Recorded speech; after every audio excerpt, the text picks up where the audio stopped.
Bien amigos, seguimos aquí en la mañana de la 98.5 y esa que escucharon al aire fue por una mala maniobra cuando Valeria me decía, dale, sí, estamos de acuerdo, dale, arranquemos entonces. Sí, bueno, esas cosas que uno te dice, mirá que te pongo al aire, pero no estás al aire, tranquilo, no, estabas al aire. Estaba al aire, muy bien. El dale fue todo un éxito. Valeria, medio ambiente. El viernes pasado solamente dijimos, como era 4 de junio, que el día sábado, el 5, se conmemoraba el Día del Medio Ambiente, sí, con la consigna, y después te vimos en las redes sociales cumpliendo con la consigna, plantando un hermoso arazá. Es cierto. Sí, un arazá que yo tengo para trasplantar, que me regaló Virginia Toledo, la directora de Medio Ambiente, ¿sí? Que me dijo, mi padre tiene, yo quiero, dije. Fuimos por la casa del padre, levanté una macetita preciosa, y ya está. ¿Ya lo puedo trasplantar? ¿Tenés esa información o era por la consigna que...? Mira, en realidad depende de cómo esté cómo esté el arbolito en la maceta. En el caso de los que yo los compré en el parque de vacaciones. Fui por otros temas y bueno, estaba el vivero abierto y aproveché. Y ellos lo sacan, claro, ellos también lo preparan ellos de árboles que tienen allí y sacan la semilla y hacen los repiques y bueno. Entonces, son arbolitos que estaban en macetas ya pequeñas y crecidos bastante. Entonces, como que había que trasplantarlos cuanto antes porque ya no tienen tantos nutrientes en esa poquita tierra, ¿verdad?, que les quedaba. Entonces los plantamos ese mismo día.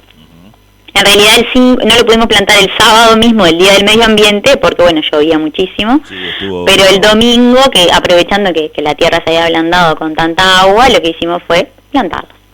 Bien.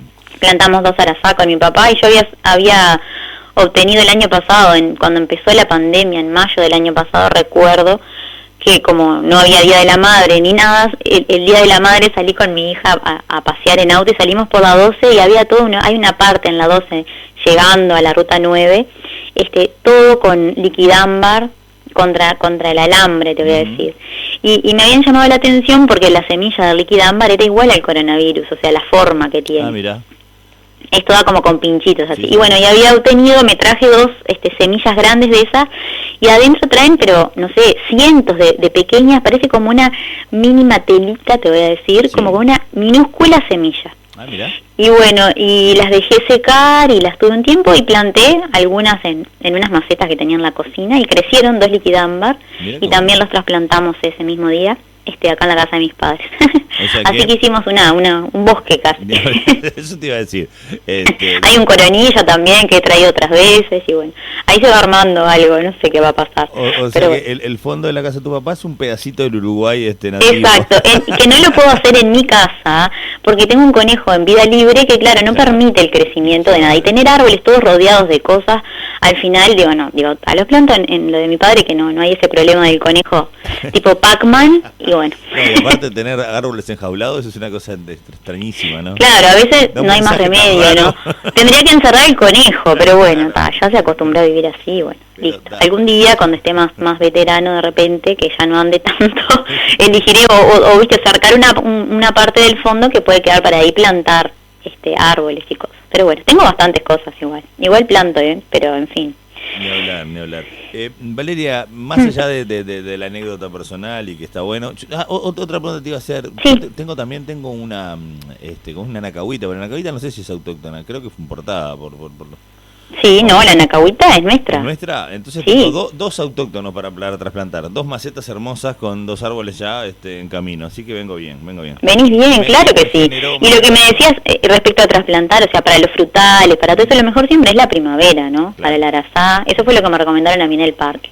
El tema es que cuando tenés una maceta pequeña y un árbol ya muy grande, te conviene de acá a la primavera de repente corres el riesgo de que el arbolito empiece a venirse para atrás, a no tener los nutrientes necesarios porque ya no tiene tanta tierra, ¿verdad? Claro. O si no lo pasás a una maceta más grande y lo aguantás para después llevarlo a la primavera. Bueno, acá ya lo hicimos el domingo, así que después te cuento cómo me fue. Mirá, nosotros tenemos un programa tan diverso que le preguntamos de plantas a la veterinaria, ¿no? Con vuelta. En realidad no es eso, cada uno tiene sus como hobbies, digamos, ¿no? A mí me encantan las plantas y tengo la suerte de que lo que planto crece, entonces bueno. Ni hablar. Tengo que aprovechar es más, esa facilidad. Si tuvieras el hobby de juntar estampitas, por más que fueras veterinaria, te iba a preguntar por las estampitas. Acá tranquila, no hay drama, está todo bien. Así Supe juntar. Esto. No estampitas, pero coleccionar todo lo que se podía coleccionar. ¿Te acuerdas los chicles Globero? Los chicles Globero. Que traían las banderitas adentro coleccionables de los distintos países con las capitales. Bueno, toda esa colección también. Y yo que tengo un par de añitos más todavía, capaz que un par de pares, tenía el bazooka, venía con la historieta. O sea que hemos guardado cosas increíbles de niños. Valeria, ese mundo de niños al de hoy ha cambiado mucho porque en 30, 40 años la transformación del medio ambiente ha sido brutal. Impresionante. También hay mucho de cháchara, y me doy la licencia de decirlo así, porque se ha reunido, las naciones se han reunido firmando 1000 acuerdos y 1000 cuestiones que supuestamente van a dejar los ríos llenos de peces, los bosques llenos de árboles y las ciudades con aire limpio y un cielo celeste. Sin embargo, la problemática está casi intacta o peor, a esos de 30, 40 años atrás que habíamos viajado con las estampitas y con los chicles Globero. ¿Cómo viene la proyección? ¿Qué es lo que se maneja a nivel internacional, desde la información, desde la situación actual del medio ambiente y la proyección al futuro? Bueno, en este momento, ayer, todavía no lo he leído porque fue ayer a última hora, se publicó el último informe que se une todo el tema de biodiversidad, o sea, todos los científicos vinculados a biodiversidad contactados por la ONU, junto con todos los científicos del IPCC, que son los digamos, el sector de la ONU encargado de todo lo que es el cambio climático. O sea, se unen cambio climático y el tema de restaurar biodiversidad para, en común, todo ese grupo científico elaborar un informe, que ayer fue presentado, ¿sí? Está por escrito, todavía no lo he leído, pero lo que se buscaba, o sea, lo interesante de esto es que por primera vez iban a unir todos los puntos conectivos que tenemos, porque siempre, a ver, es como el cuerpo humano, ¿no? Tenemos el cardiólogo, el infectólogo, el dermatólogo, no sé, el pediatra, o sea, cada médico y después su especialidad. Pero acá necesitamos el médico de cabecera, el médico de familia, vamos a llamarlo así, aquel que agarraba al pediatra, al médico que atiende los adultos mayores y al médico, ¿verdad? Y une en esa familia, en ese ambiente donde vive toda esa familia, un concepto, ¿verdad? Bueno, acá es lo mismo. En el planeta es como que teníamos un especialista en, por ejemplo, la pérdida de las masas polares, otro especialista en la pérdida de bosques, otro especialista en la acidificación del océano. Entonces, ¿qué pasa? Cada uno estudiaba su parte. Y a veces, para algún estudio en particular, se unían todos esos parámetros. Hoy por hoy lo que se buscó es armar un todo. Y encontrar cuáles son los puntos de inflexión, que se les llaman, ¿verdad?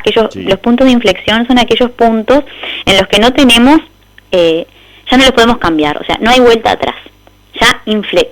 Ya causamos un quiebre. Ya no hay. Lo que hicimos, o sea, lo que se derritió hasta ahora de masa polar, no se va a volver a congelar. ¿Ah? Todo lo que perdimos de todos esos glaciares, digamos, no lo vamos a recuperar. ¿Sí? Lo que sí tenemos que hacer es frenar que siga pasando. Que siga sucediendo, claro. Entonces, hacia ahí está la ciencia. Hay puntos de inflexión, o sea, las especies que ya extinguimos no las vamos a volver a tener. ¿Ok? Entonces, otro punto de inflexión... Más allá que se coquetee mucho con el laboratorio de poder traer a la vida un mamut y generar... Sí, obvio, o sea, los estudios... Pero para traer un mamut tenés que traer lo que comía el mamut y traer el frío en el que vivía el mamut. Entonces, no es solamente... O sea, ese es el concepto. Claro, el concepto es que es un todo y está tan unido, o sea, no vamos a tener una selva próspera ni un océano lleno de microorganismos, ¿verdad? Si no tenemos un desierto en el que se provoque ciertas tormentas que ocurren en el desierto para que todo ese polvo rico en nutrientes nutra el océano, nutra la selva. Entonces, cuando todo eso empieza a cambiar, porque el cambio climático lleva a que cambie el clima. Entonces, estamos teniendo casi 1 grado más de temperatura. O sea, por 10.000 no sé cuántos millones de años tuvimos una temperatura estable, que variaba en más o menos 1 grado, ¿sí? Ahora estamos, o sea, desde que empezó la era industrial hasta ahora, o sea, desde hace poquitos años, si lo miramos en tiempo, ¿verdad? Desde hace muy poquitos años, o sea, todo ese proceso hasta ese momento, los geólogos y los investigadores se les llamaba el Holoceno, ¿verdad? Era la era del Holoceno. Todo en equilibrio, la naturaleza. Se está hablando de que ahora tenemos que ponerle otro nombre, porque está el hombre intercediendo en la naturaleza, en todos los aspectos. Hay científicos que están buscando que desde la revolución industrial hasta ahora comienza a llamarse el antropoceno. Antropoceno por la presencia del hombre. Del hombre rompiendo el equilibrio. Los equilibrios, ahí está. Entonces, ¿qué ocurre? Estamos hablando de que hay un aumento o disminución de temperatura, o sea, aquello que estuvo en un más o menos 1 grado, ahora ya está en el rumbo del 1.5. Y lo que no se quiere es que llegue al 1.2, porque con ese 0.5 más, ya tenemos, ¿verdad?, la pérdida de los casquetes polares, eso lleva a que, a ver, tenemos que entender, el Sol nos lleva muchísima energía y calor del Sol. Los casquetes polares tienen como la función de ser los enfriadores del planeta. ¿Por qué? Porque esa capa polar de ese tamaño como tiene hoy, o como tuvo hace unos años, hace una refracción de la luz y evita que el Sol, ¿sí?, nos queme. A medida que esa capa polar disminuye ese espejo blanco que causa esa refracción. Entonces los rayos solares comienzan a ser más heavy, a calentarnos más. Y ese calentamiento y a su vez ese descongelamiento de los glaciares lleva a la vez a una super retroalimentación de más calentamiento. Entonces, sumado a eso tenés que al derretirse, ¿tá?, todo lo que son los glaciares, esa agua va a llevar un aumento del volumen del mar, ¿sí? Entonces, ha crecido en un promedio de 7 centímetros cada 10 años, algo así. Se supone que va a llegar a muchos metros. ¿Y qué pasa? Antes se hablaba de que era el Polo Norte el que se estaba derritiendo, Groenlandia que va a desaparecer en no sé cuántos años, bueno, todos unos estudios que van llevando a eso, pero no es eso solo el problema. Ahora comenzó la Antártida con el proceso. Entonces, hay cosas que no podemos ya cambiar, pero si no tomamos determinaciones y frenamos y vemos, a ver, de todos los puntos de inflexión que hemos pasado, ¿cuáles podemos frenar? La pérdida de biodiversidad es uno que podemos frenar y que podemos revertir en cierta manera, ¿verdad? Porque ya sabemos que estamos talando las selvas, que estamos causando un daño masivo a nivel de ecosistemas, no solo por la tala de árboles y el tema del carbono y del calentamiento, sino por el tema de la biodiversidad que habita esos bosques, que también tiene una función, porque esa biodiversidad es la que hace que la semilla de ese fruto en el traslado sea plantada por el animal, por su materia fecal, por lo que sea, a tanta distancia, y eso genera una replantación del bosque. Pero todo eso tiene un equilibrio, tiene que haber insectos para polinizar, ¿verdad? Tiene que haber insectos para degradar la materia.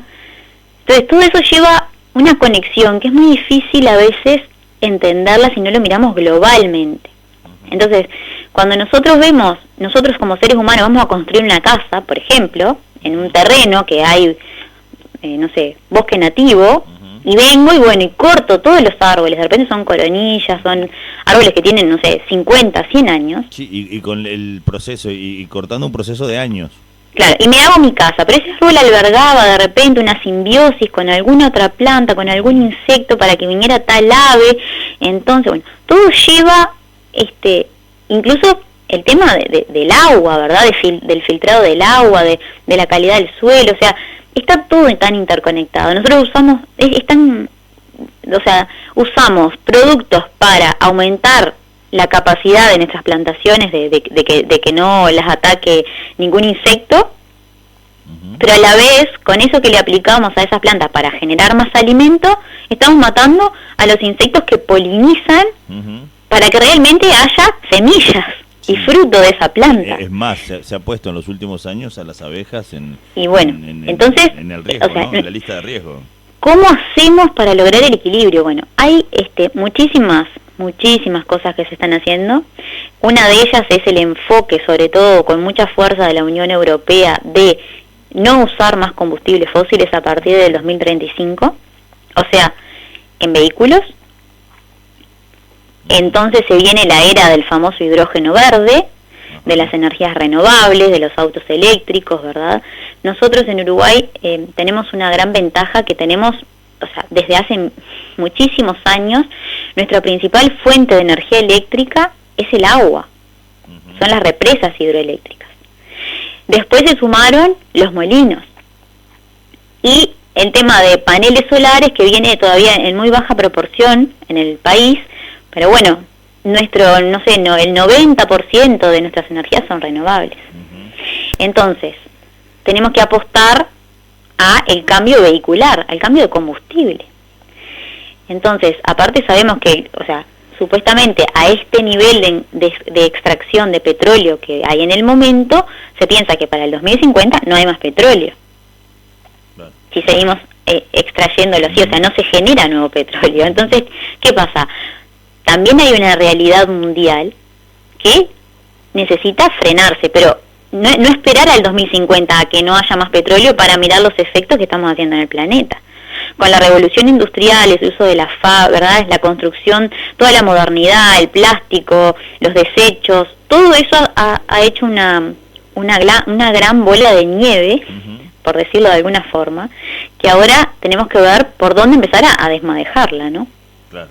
Hay o sea, el tema de este año puntualmente de la ONU por el Día del Medio Ambiente fue la restauración de ecosistemas, ¿sí? Donde el país anfitrión, siempre hay un país anfitrión, es Pakistán. ¿Por qué lo eligieron a Pakistán? Porque tiene un programa espectacular, ¿sí?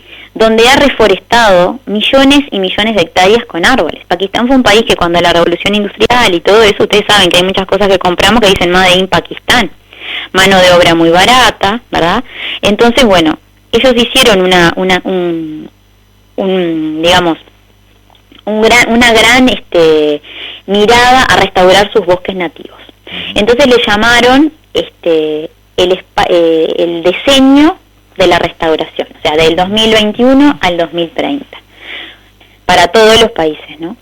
Y bueno, la idea un poco es, a través de esos programas, una de las formas que hay por eso este año la consigna era plantar un árbol, ¿verdad?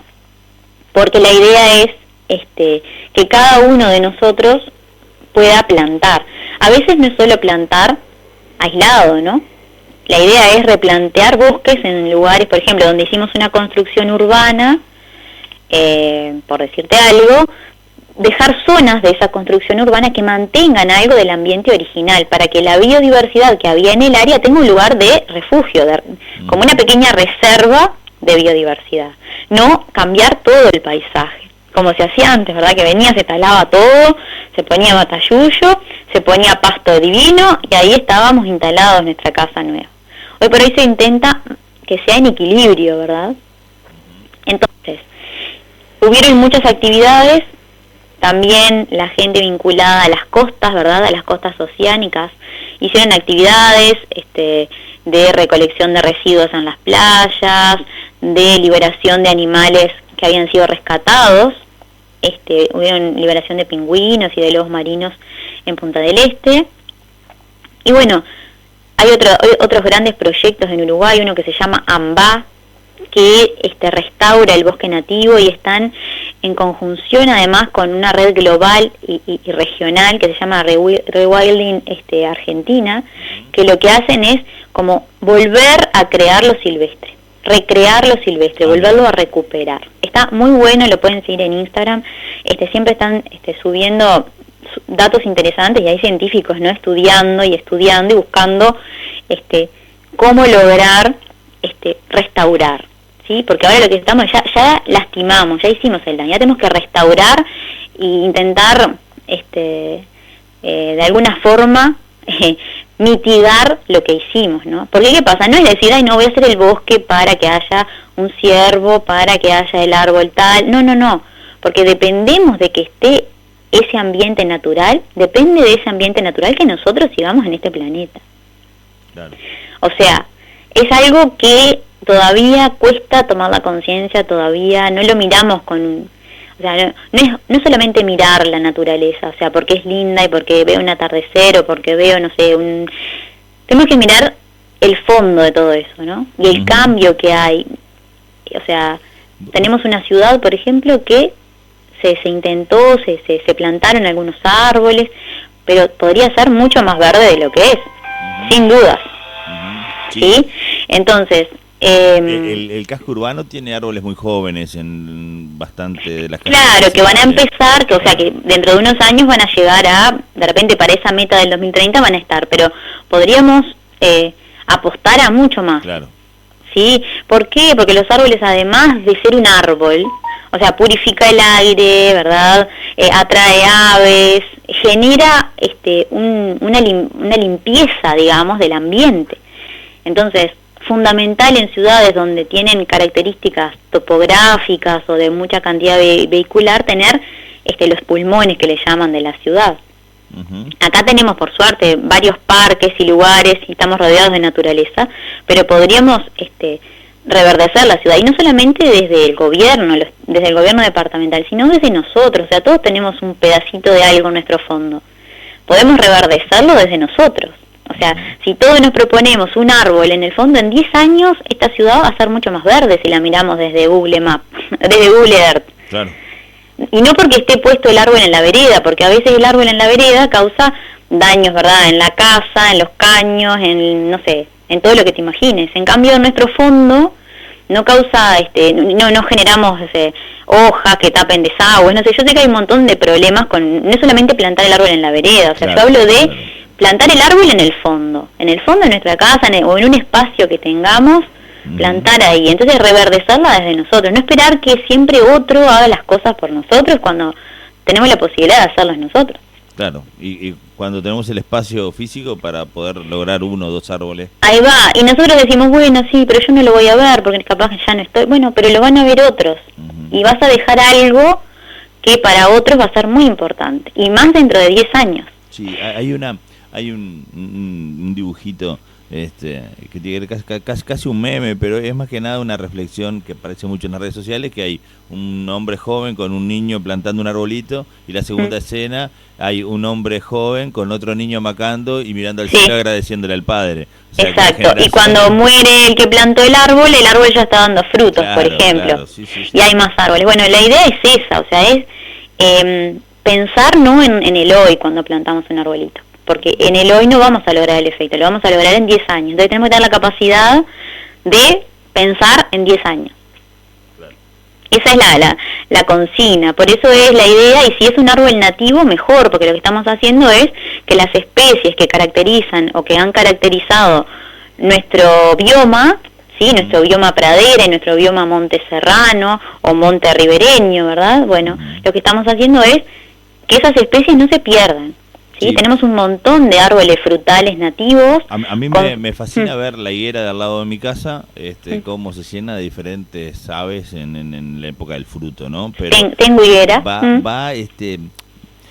Cada vez se ven más colores, y yo una vez, no recuerdo con quién hablaba, y decía, pero está bueno, porque pareciera que se está reconstruyendo, cada vez hay más aves.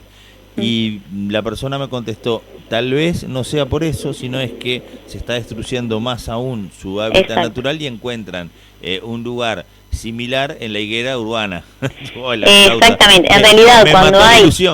Claro, porque cuando hay grandes y vastos territorios, suponete, con una plantación, vamos a ponerle de soja, que es lo que conocemos más cercano. Claro.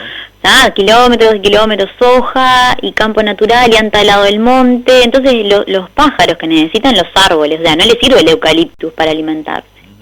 Entonces va a buscar el árbol nativo, y bueno, y si lo encuentra en la ciudad, y bueno, nos llenaremos de aves las ciudades, pero qué lindo, ¿verdad? Abrir la ventana y estar como en el medio de la naturaleza. Claro, o sea, para mí que son formas que todos tenemos que buscarle la manera de encontrarlo, y aparte lo bien que nos hace, nos sentimos bien. Está bueno plantar un árbol, sentir la tierra en las manos, ¿verdad? Conseguirlo, si lo pudimos hacer nosotros de semilla, mejor. Es una emoción tan linda. En mi caso, lograr hacer un naranjo de semilla y que crezca y que, yo qué sé, la verdad que da una satisfacción enorme, y poder regalarle a otros un arbolito que vos hiciste, no sé, cambiar el regalo material de algo de usar y tirar por algo que sea con otro tipo de cabeza, ¿verdad? O sea, que es un regalo mucho más valioso, me parece a mí, y habría que cambiar un poco el chip que traemos, que nos lleva al consumo, y hay otras que de repente, esto nos va a dar felicidad por muchos años, porque lo vamos a ver crecer, lo vamos a ver cuando da los azares, por ejemplo, cuando plantamos un frutal, es maravilloso ver lo que vienen las abejas, ver después tus naranjas, o ver, no sé, es algo que genera una satisfacción, y es un regalo perdurable, ¿verdad? Y que tiene para mí un valor mucho mayor. O sea, habría que cambiar un poco la consigna de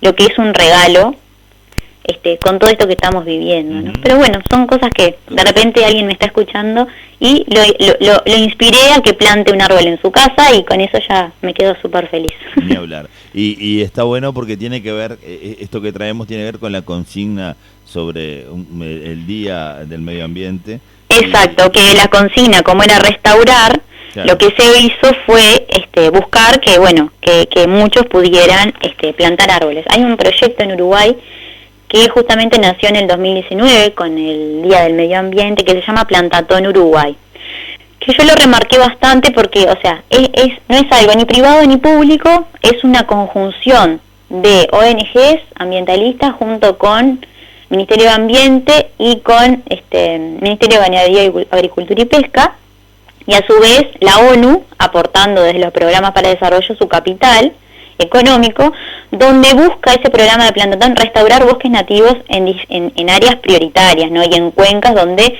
hemos talado o se ha perdido el bosque que rodea o que está al costado de ríos y arroyos en nuestro país. Y bueno, se han recuperado también espacios urbanos, se han plantado árboles en distintas localidades, ¿verdad?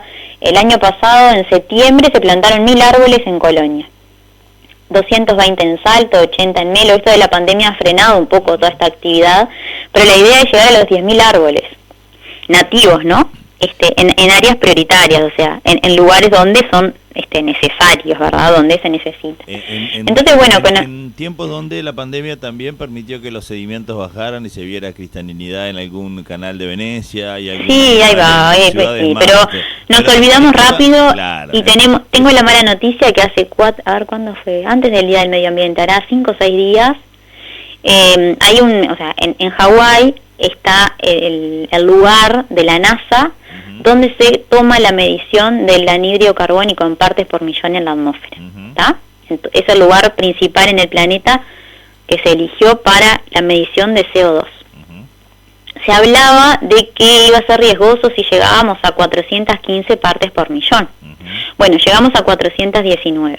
Mira qué bien. Ahora, a los primeros, no sé, fue en los primeros días de junio. O sea, estamos en riesgoso, sería. O sea que estamos, sí, en un punto de inflexión complicado. ¿Sí?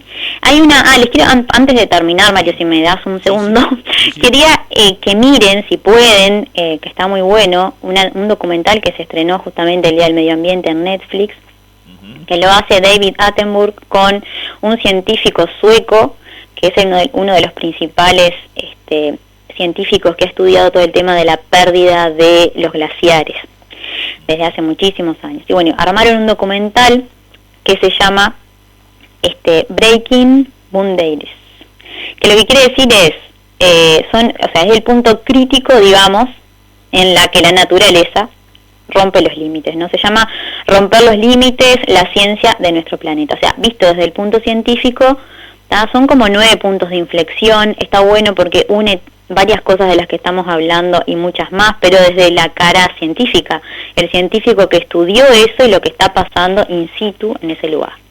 Está súper interesante, dura 1 hora 20 y algo minutos, y está subtitulado en español, así que lo buscan ahí en Netflix, sí, y van a ver que lo puedes encontrar por Romper los Límites. Hay un búfalo enorme en una carretera en la portada. Sí, puede ser. Hay otro que también tiene una jirafa y descarga rápido, y se ve de fondo una ciudad. Descarga rápido porque está descargando Bueno, ahí está, es un documental, si querés, para ponerlo, compartirlo en la página tuya de la mañana, sí. Por si alguien quiere verlo. Yo lo iba a compartir justo el Día del Medio Ambiente en Facebook, pero bueno, compartí otras cosas y voy a esperar para ahora, de repente para el fin de semana, que en vez de mirar una serie de otra cosa, miremos la realidad. No para asustarnos ni nada, sino para tener, claro, para pararnos desde otro lugar a mirar para adelante, ¿no? O sea, con otra cabeza, teniendo los porqué de las cosas. Así que bueno, rápido, y sintiéndonos parte de que eso... ¿Descargó? Sí, ya descargó. Descarga rápido, está bueno para que lo puedan bajar cuando están conectados y lo ven sin conexión, sí, no bastan y disfrutan de una buena, un buen documental recomendado por Valeria Uriarte para ir tomando conciencia. Está genial. Está muy bueno. Está genial. Valeria, como siempre, un placer. Bueno, muchas gracias. Igualmente. Poder hablar de todo un poco. Hablamos hasta del chicle Bubalú, mirá, de la síntesis que saco. Y si compra otro chicle, no tire el papelito en cualquier lado. Sí. Dicen... y hay una cosa que también una consigna interesante que me gustaría para los fumadores. A ver. Que es el no más colillas UI. Sí. Sí, es un ITECO UI. Son varios programas apoyados por la ANI desde hace varios años que empezaron a trabajar con recolectar las colillas de cigarrillo. Esa colilla que tiramos, que termina en el agua, que tiene filtros con cosas que contaminan muchísimo, que no se degradan fácilmente. Entonces, la idea es que si vos sos fumador, juntes tus colillas. Agarrás un bidón de Salus, de estos grandes, empezás a guardarlas y después cuando se llene, bueno, hay lugares, a través pueden buscar en internet, no más colillas UI, de repente, no sé, las mandas por ómnibus o lo que sea, y ellos las reciclan y hacen un montón de cosas con las colillas. Y además de que dentro de eso usan para hacer armazones de lentes, un montón de cosas, pero no quedan en el ambiente, que es lo principal. Claro, es decir, no solamente que hacen un montón de cosas y evitás que se contaminen un montón de litros de agua. Yo quedé asombrado con la cantidad de litros de agua que se contamina. Sí, 80 creo que. Sí, un disparate. Así que bueno, está también ese emprendimiento en Uruguay que creo que empezó de a poquito con unos jóvenes, con un proyecto y ya tiene varios años y cada vez quieren llegar a recolectar 1 millón de colillas. Muy bien. Valeria, un placer. Bueno, muchas gracias, te esperamos que pasen bien. Con más temas que tienen que ver con lo ambiental, con la salud en todo su contexto, hablar de nuestras mascotas, de los animales, en fin, de todo un poco. Muchísimas gracias. Gracias a vos. Chau, chau.